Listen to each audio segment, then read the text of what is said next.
In this video, I'm going to give you my final picks for UFC 311. We'll talk DraftKings, lineup construction, strategy, all the things you need to do to be successful on this slate. And as always, you can call me Kunith. Let's make some money this week. Now, why am I wearing an old dirty hat? It's because I'm on a time crunch. So I'm going to keep this super short for you. And of course, while I'm trying to get through this very quickly, I take a look. Let me check the weigh-ins. Let me see who's on weight. Let me see who's not. Islam Makhachev no longer fighting Tsarukyan. Come on. Now he's going to be fighting Renato Moicano. If Moicano were to win, I would consider that, odds whatever they are, to be the biggest upset in UFC history. Very confident in Islam Makhachev to get it done with the new opponent. With that said, it does adjust things from a DraftKings perspective, which is interesting because the pricing is already set, right? So it makes Renato Moicano one of the worst odds versus price plays you could ever find. But now that that's out of the way, we have that switch up. So we lose Dariush, we lose Tsarukyan, those opponents flip. Now we've got 13 fights to work with, and I'm going to explain how all this is going to go down. So we'll start with value plays. These are going to be underdogs, plays at 8,000 and below, pieces that you're going to need in your lineups to make everything work. And I had something planned, and now it's kind of thrown a wrench into it, but it's okay. We're going to get there. Real quick, if you haven't though, watch the predictions video from earlier in the week. That's a full card breakdown, more information covered in that video than this video because this is very specific for DFS. So if you want just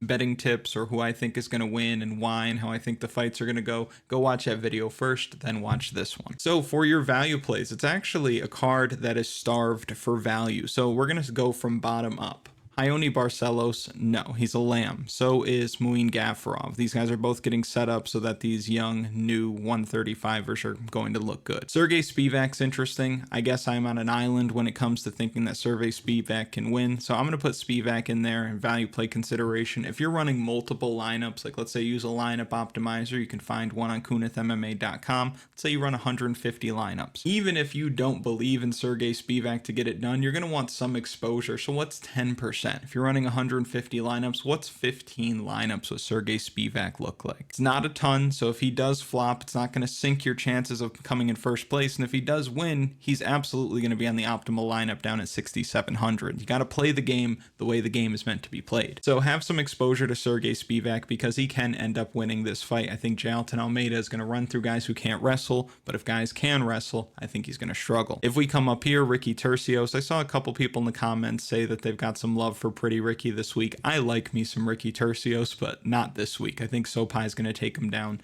every round with ease and keep him there. And even if he doesn't keep him there, he's going to get him back to the mat time and time again. Merbab is somebody you have to have in value play consideration. So kind of like with Serghei Spivac, if you want to allocate some lineups to just Merbab, that's cool. I think Merbab is a must play just because look at the scores: 137, 111, 167, 78 is criminal for Merbab. But you come down here, 164, 108, 74, 148. So Merbab, somebody who always has to be in value play consideration. I like the Nurmagomedov side in this one. We'll talk more about that as we're building lineups, but Merbab, somebody has to be in value play consideration, excuse me. Billy is on short notice. Diego Ferreira, he's 40 years old. Clayton Carpenter, I think Bekoev just does everything a bit better than he does, so I don't love it this week. Dariush was somebody who would have been in value play consideration, but he's off the card. Eileen Perez, I think a lot of people are leaning Perez this week, and I don't like it one bit. So I just wanted to touch on that. We talked about it in the predictions video as to why. So again, if you haven't seen it, go back and watch it. But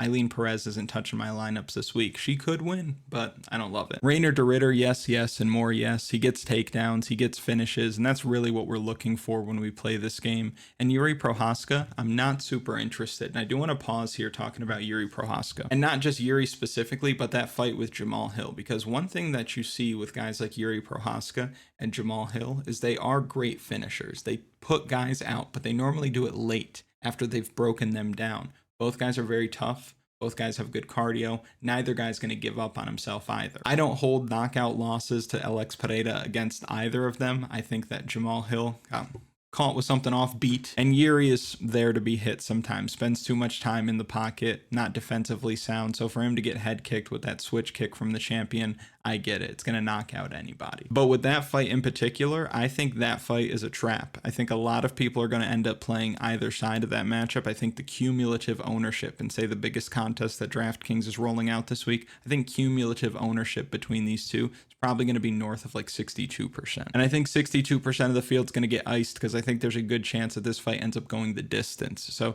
I wouldn't be surprised to see either man go out there, score around 80 DraftKings points, and that just doesn't cut it on a 13-fight card with a lot of finishing potential up and down the card. So those are really my 3 value plays this week, and I don't love Merbab. I don't think you have to play Serghei Spivac if you want to be a little safer if you're playing like single entry. But now how do we build lineups when it's almost this limited? Well, I'll show you what that looks like and we'll start building lineups now. But before we do, if you haven't already, like the video, subscribe to the channel, comment something for the algorithm. You know how the algorithm works. Let me know what you think about the change in the main event. So with the lineups that we're going to build this week, we'll start as always with cash games. So these are your 50-50s, head-to-heads, double-ups. You're not looking for 6 winners. You're just trying to capture a safe scoring floor.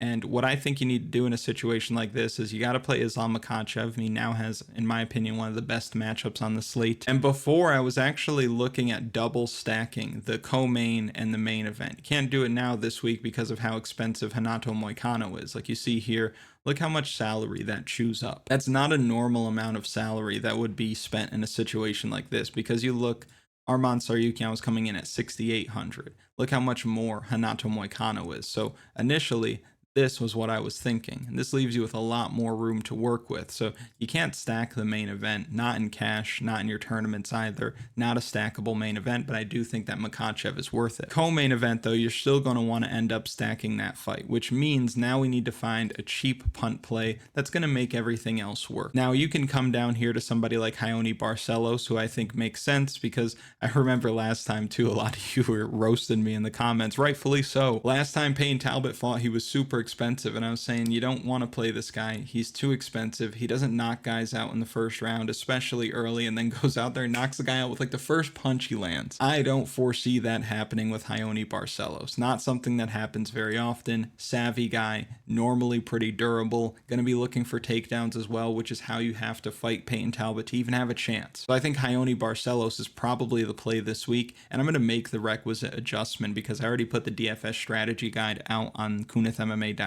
but I'm going to have to adjust it because that was pre-fight news. But you put Raoni Barcelos in there because now look what you can do with the rest of the lineup. So you have a winner, in my opinion, in Makhachev. You have a guaranteed winner in this fight here with Umar and Merbab, and you know that even if the loser of this fight comes out of here over 5 rounds, they're going to score maybe 60, 70, sometimes even more than that when it comes to your cash games. So the high scoring loser out of the co-main event, just fine. And then Raoni Barcelos, just hoping that he makes it outside of the first round. And now with 9,050 left over per fighter, you can grab any of these guys because, again, as we were going through this earlier at the bottom, a lot of these guys just don't have great matchups. They don't look good on paper, at least. The result could be different, but they don't look great on paper. So if I'm here, I'm probably just coming here to Tagir Ulanbekov. I'm coming here to Grant Dawson, and I'm fine with that. If you don't want Grant Dawson, you can come up here to Bogdan Guskov because he's got a slightly better matchup. I'm fine with that. But that's going to be the cash game formula. That's the same thing I'm going to put on the DFS strategy guide because we're limited and I want to give you some game. And that's just one piece of the tools that you can get on KunithMMA.com, because there's also the tools and data where I talk about projections, who I think is going to score how many points, who I think is going to land how many strikes, how many takedowns. There's also the data model that just organizes all the relevant data for the fighters competing on this week's card. And there's a lineup optimizer that can do really whatever you need it to do in terms of setting rules, exposure, randomness. You can change the projections in there on your own if you want to. If you think I'm off on my Serghei Spivac projection and you want to adjust it, you can do that. There's also going to be the official betting article of the week, and you can go into the community tab to get the parlays for the week. All of that can be found on KunithMMA.com, linked in the description and in a pinned comment. Let's get into breaking down some tournament lineups for the week. So as far as building your tournament lineups this week, I will die on this hill. I'm out on Payton Talbott. He's not doing this again. And if he does, that's on me. But he's not doing that again. Way too expensive. Not really interested in playing him.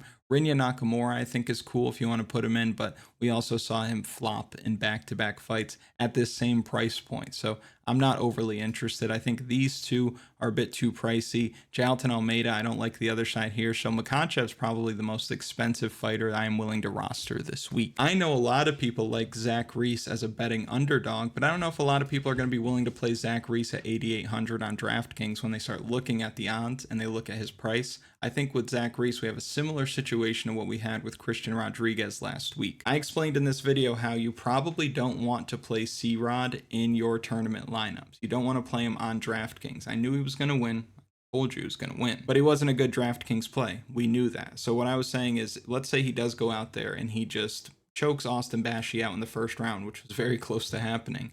Then you missed on him and you should have had him in your lineups, or rather you wished you had him in your lineups, but you didn't. That's fine, because what you should have done if you didn't play Christian Rodriguez in your DraftKings lineups is just placed a bet on him. That's what we talked about last week. Zach Reese is in the same boat. I think he's a little bit too expensive on DraftKings when we are starved for value on this slate to play. So I don't like Zach Reese as a DraftKings play, but because of his betting odds, you might as well have a bet out on Zach Reese. So let's take him out. I'm going to come down here and I'm actually going to plug in Umar Nurmagomedov.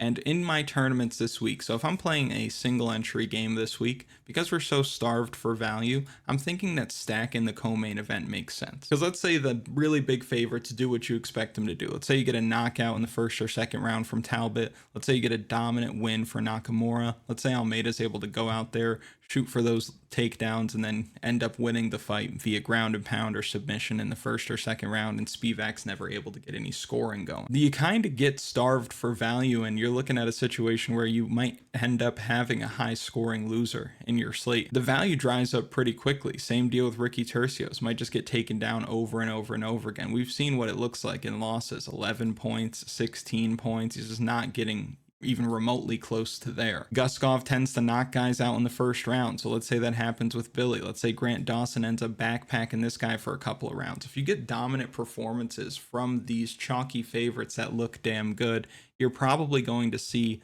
Umar and Merbab stack in the optimal lineup this week. I feel pretty good about saying that. So if I'm building lineups here, I'm probably going to plug in Reinier de Ridder. I've got 8250 left over per fighter. I have no choice but to come down here and try to play another underdog unless I were to plug in somebody like Jamahal. But even then, what am I left with? I've got the other side of this matchup, got the other side of this matchup.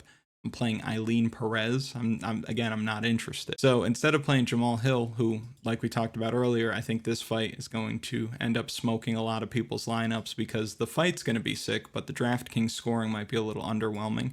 I might come down here to Serghei Spivac, and now I can come all the way up here, and I could play somebody like Bernardo Sopai.